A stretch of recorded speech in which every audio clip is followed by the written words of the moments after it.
Jeffrey Epstein. په ټوله کې د امریکا عدالت وزارت شاوخوا 3.5 میلیونه مخونه د جیفري اپسټین اسناد چمتو او خپاره کړي. په دغو اسنادو کې مهم نوي جزئیات د ولسمشر ټرمپ، بیل ګیټس، بیل کلینټن او ایلن ماسک په اړه دي.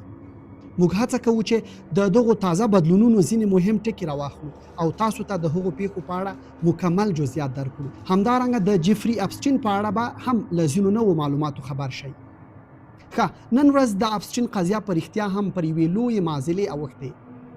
د امریکا د عدلیې وزارت اعلان کړی چې د جیفري اپسټین د دوسیې په تړاو له 3 میلیون څخه زیات مخونه بیلابیل اسناد خپروي. البته روښانه ده چې موږ ټول 3 میلیونه مخونه نشو لوستلی، خو ځینې مهم ټکي شته چې باید ورباندې خبرې وشي. دا هم مهمه ده چې ووایو کوم اسناد نه دي خپاره شوي او ښایي هیڅکله هم خپاره نشي.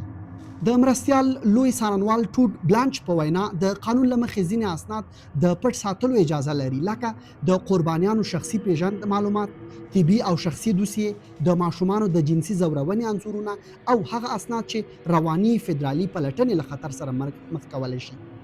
د مرګ، جسمي ځورونې یا ټپي کېدو انځورونه، هغه اسناد چې د قانوني امتیازونو لاندې راځي. ټود بلانچ دا هم ویل چې موږ له قانون سره سم عمل کړی، موږ نه ولسمشر ټرمپ خوندي کړی او نه مو بل څوک خوندي کړي. اوس دلته ډیر څه شته. د بیلګې په توګه د اپسټین نږدې همکاره او د جنسي قاچاق په جرم محکومه ګیلن میکسویل، د هغې د نیول کېدو انځورونه هم پکې شامل دي، حتی هغه انځورونه چې د نیو همپشایر له کور څخه اخیستل شوي. یو بل حیرانونکی مثال، په 2002 کال کې د مالنیا ټرمپ او ګیلن میکسویل ترمنځ یو ایمیل چې پکې لیکل شوی، ګرانه څنګه یې، د جیفري اپسټین په اړه په نیویارک میګزین کې ښه مقاله خپروه، ته په انځور کې ډېره ښکلې ښکاري. همدارنګه د امریکا اوسنی د سوداګرۍ وزیر هاوارډ لوټینګ چې ګواکې د نیویارک ښار کې د اپسټین ګاونډی وو، په 2015 کال کې د اپسټین مرستیال ته ایمیل استولی او هغه یې د هیلری کلینټن د بسپنې غونډې ته وربللی وو.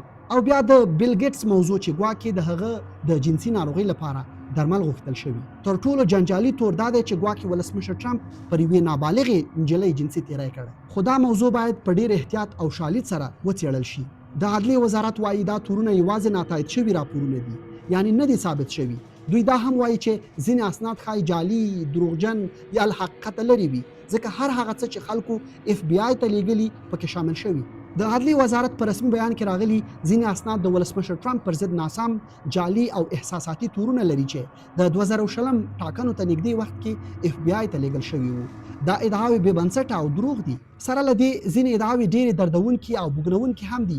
د بیلګې په توګه یو راپور وایي چې یوه نجلۍ چې عمر یې شاوخوا له 14 یا 14 کاله و، ګواکې شاوخوا 15 کاله وړاندې په نیوجرسي کې د ولسمشر ټرمپ لخوا جنسي ځورونې ته اړیستل شوې وه. دا نجلۍ وایي چې وروسته پرې وهل شوې هم ده، او دا هم وایي چې هغې د اپسټین لخوا ځورونه هم لیدلې. نور راپورونه د اپسټین میلمنو کې د ټرمپ، بیل کلینټن او نورو شتمنو کسانو نمونه اخلي. ځینې دعوې حتی د ټرمپ د ګالف کلب او د ګیلن میکسویل د دلالۍ رول ته اشاره کوي. وکیل ریچارډ شوینسټن وایي دا ټول تورونه تر ډیره اورېدلې خبرې دي، نه د محکمې له لارې ثابت شوي حقایق. اسناد په خپله جرم نه ثابتوي.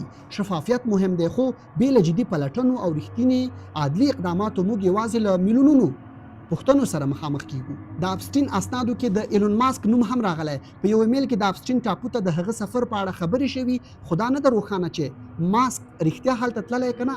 ماسک مخکې ویلي و چې اپسټین هغه ټاپو ته وربللی، خو د انکار کړی. کارپوهان وایي له اپسټین سره اړیکه لرل د جرم ثبوت نه دی. هغه د شتمنو او زورونو کسانو یو پراخ ټولنیزه دایره لرله. د بیل کلینټن په اړه اپسټین د یو محکمې پوښتنو پر مهال تل د 5م تعدیل حق یا خاموش پاتې کېدل کارولی و. کلینټن تل دا تورونه رد کړي، خو ډیری خلک پوښتنه کوي چې ولې یې دومره ځله له ځواب ورکولو ډډه کړې. د بیل ګیټس په اړه ځینې ایمیلونه ښیي چې اپسټین ګواکې د هغه پر ضد بدنامونکې ادعاوې لیکلي، خو د ګیټس ویاند دا ټولې ادعاوې بیخي دروغ او بې اساسه بللي.